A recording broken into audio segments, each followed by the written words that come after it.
Olá, me chamo Matilde Leal, sou da área de Seguro Saúde e também estou na TV Relacionamento.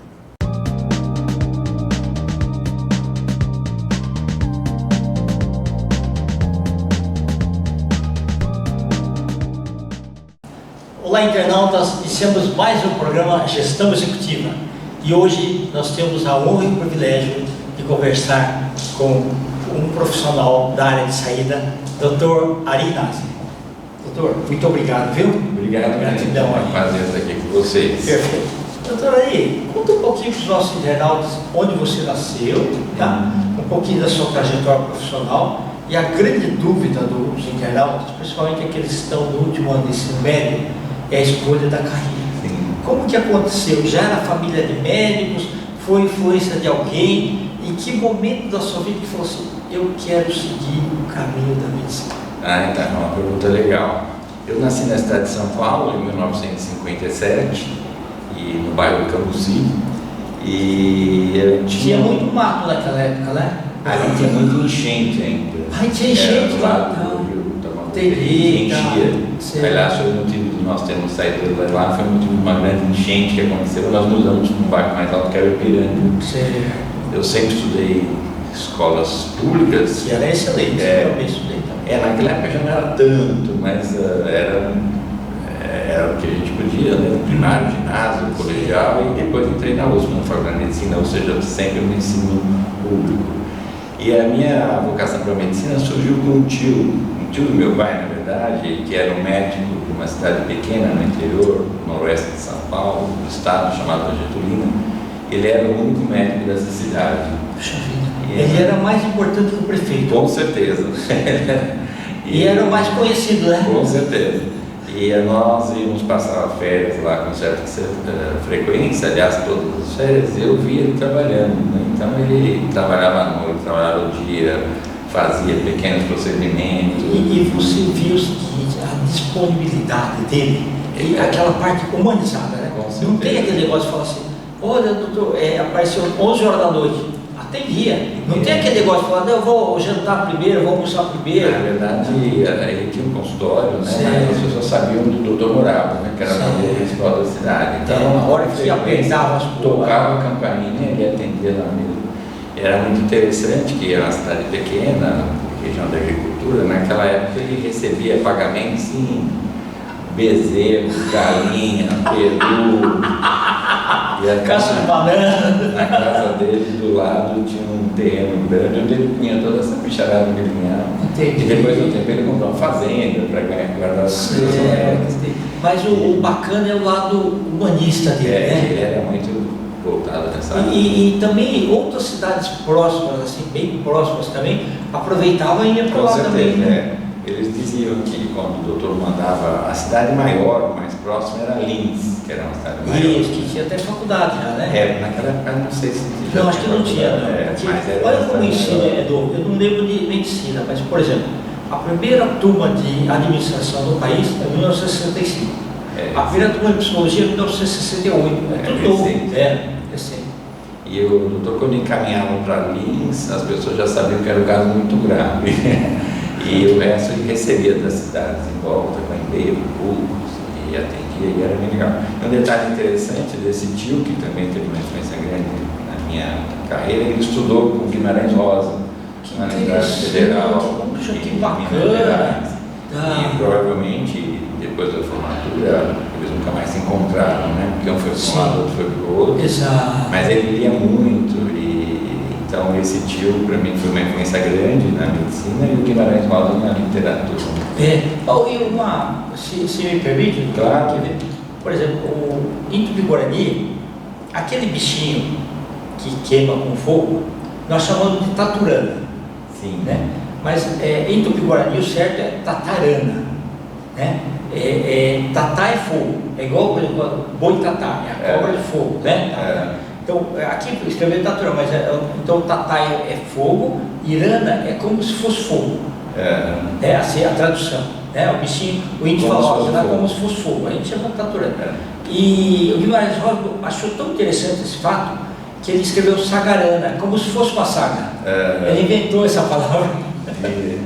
Só para aproveitar isso, você falou dele. E na verdade ele trabalhou como médico, né, por um bom período, e foi trabalhando como médico no Brasil Profundo que ele viu as histórias que depois se transformaram em livros, né? A inspiração dele foi como trabalho. Sim, verdade. Tá. E nas viagens aí ele retratou direitinho, né? As localidades, tudo. E ele foi, com 59 anos, ele foi indicado para o Nobel, né? Sim. Só que morreu de um infarto do miocárdio antes do concurso. Então, bastante jovem, né? Exatamente. 59 anos, ele morreu no ano que foi indicado, por ironia do destino. Lógico. E o interessante, a longevidade não tinha naquela época, né? Com certeza, Eu lembro que eu sou de 54. Eu sou de 56. Isso. E lá em Monte Alto, onde eu estava lá, então a pessoa morria com 45 anos e falava que já estava idoso. Não, 60 anos, 70 anos era um velho, literalmente. Verdade. Hoje 80 anos é o Jagger. Isso é verdade. Legal. Doutor, e na específica, porque o teu tio era basicamente um clínico geral. Né? Na hora que você começou a estudar, na hora que tem que pegar a especialização, como é que foi isso? Uma história bem engraçada, porque eu entrei na faculdade com uma cabeça aberta, assim, que aliás eu recomendo todos os alunos que façam o mesmo, né? Porque às vezes a pessoa, sobretudo o pessoal atual, eles já entram querendo ser um especialista, então já entram com a cabeça voltada aqui. E eu recomendo que nos façam isso. Naquela época eu entrei com a cabeça bem aberta, não sabia exatamente o que ia fazer, e fui vendo durante os estágios que me apaixonava mais, né? E me apaixonei bastante por gastroenterologia, mas no final, no 5º ano, no estágio da psiquiatria, eu fiquei absolutamente apaixonado pela psiquiatria.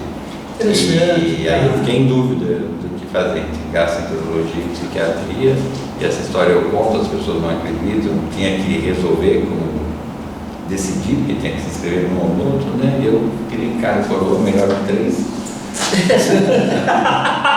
Virei gastro, não seria psiquiatra. Talvez tivesse feito uma carreira feliz também. Mas assim, em determinados momentos assim já na sua carreira, não veio aquela pergunta assim, e se eu tivesse sido Sim, na vira e mexe bem, né? Mas como o gastro, as doenças digestivas têm muito a ver com o emocional, com o tensão. Então, na verdade, tem uma interface grande, né, da gastroenterologia com essa questão emocional. Então, na verdade, essa parte que me atraiu na psiquiatria, eu consigo exercer mesmo na gastroenterologia. Ok, tá. Dessa parte, eu vejo assim, o ser humano, de modo geral, ele acaba esquecendo que o corpo é uma máquina, né? E se ela for comparada a um carro, né? Então você tem lá o comando, né? Que seria o cérebro, né? Que é a direção do carro. Você tem o motor, que seria o coração, né? Tem que ter a manutenção devida em tudo, né? Até aquela parte de olhos e tudo mais. E eu brinco que o nosso corpo humano tem até escapamento. Só que assim, o ser humano, ele muitas vezes ele não dá a devida atenção, né? Primeiro que ele acha que vai durar para sempre, né? E ele tem os abusos, né? O que faz mal na vida da gente são os abusos, né? Das coisas. E lógico que as preocupações tem coisa que a gente não tem, é muito difícil às vezes você gerenciar os momentos de emoção intensa, né? Também. E no meu caso foi assim, até os 33 anos eu achava que eu não precisava nem de convênio médico, nem de hospitais, de saúde de ferro. Só que aí eu tive uma úlcera e 2 gastrites simultaneamente, né? E aí eu falei, puxa, eu preciso começar a cuidar melhor, né? Verdade. E isso vai acontecendo, né, com as coisas. Então, o devido cuidado com o tipo de alimentação que a gente faz, exercício físico, tudo isso faz uma grande diferença. Essa analogia que você fez do corpo com a máquina, eu faço com frequência também, né? Legal. E a nossa máquina, o corpo humano, é uma máquina especial que utiliza a energia de uma fonte de prazeres, que é a alimentação. Sim, verdade. Então, carro que você falou, precisa parar no posto para colocar muito combustível. Isso, exato. A nossa energia vem dos alimentos. A energia física, né? Porque a energia emocional para a alma vem de outros sentimentos. Sim, né? verdade. Mas a energia física para o corpo vem dos alimentos. E os alimentos são uma tentação, né? Muitas vezes essa energia aí, a pessoa exagera um pouquinho nessa abastecimento energético. E aí geram problemas digestivos, de obesidade, de refluxo, uma série de coisas. Você falou uma coisa importante, uma outra analogia com a máquina, além do combustível que você falou, a manutenção, né? A gente tem a ideia que a gente é eterno, né? E não é, a gente tem um processo de semi-decência, né? Nós vamos envelhecendo com o tempo e a gente perde reserva funcional e a gente vai ter que se adaptar e fazer uma manutenção, entre aspas, né? Para manter a saúde por um tempo mais prolongado, dentro do possível. Tem coisa que foge do nosso controle, Verdade. mas as coisas que a gente pode ajudar, né, em termos de hábitos, de alimentação, de comportamento, isso a gente consegue mexer. E aquele negócio do bem de sangue e corrupção é bom, né? Também. Com certeza. E também a espiritualidade, né? Qualquer que seja a religião da pessoa, que vale a fé, né? Acho que falou da energia física, né, que vem dos alimentos, mas a gente precisa ter a vontade de acordar de manhã e trabalhar, né? Essa é uma outra energia, né? Porque dá dos interesses que a gente tem pela vida, pelas pessoas, e espiritualidade também. E isso, essa energia que nos dá, é a cultura, né? A música, cinema, teatro, até a religião, por seu papel nesse sentido, uma fé, né? Sim. Então a gente tem energia do corpo e energia da alma, né? A gente precisa, nessa dimensão de corrupção, precisa ter um equilíbrio dessas energias aí. Doutor, de quando você começou a clinicar, né, e fazer o seu trabalho, a tecnologia tem ajudado bastante, né, ao longo do tempo? Com certeza. Queria que você falasse um pouquinho sobre isso daí. Mudou muito, né? Especialmente eu, quando me identifiquei a gasto, caí no sorteio para fazer cirurgia.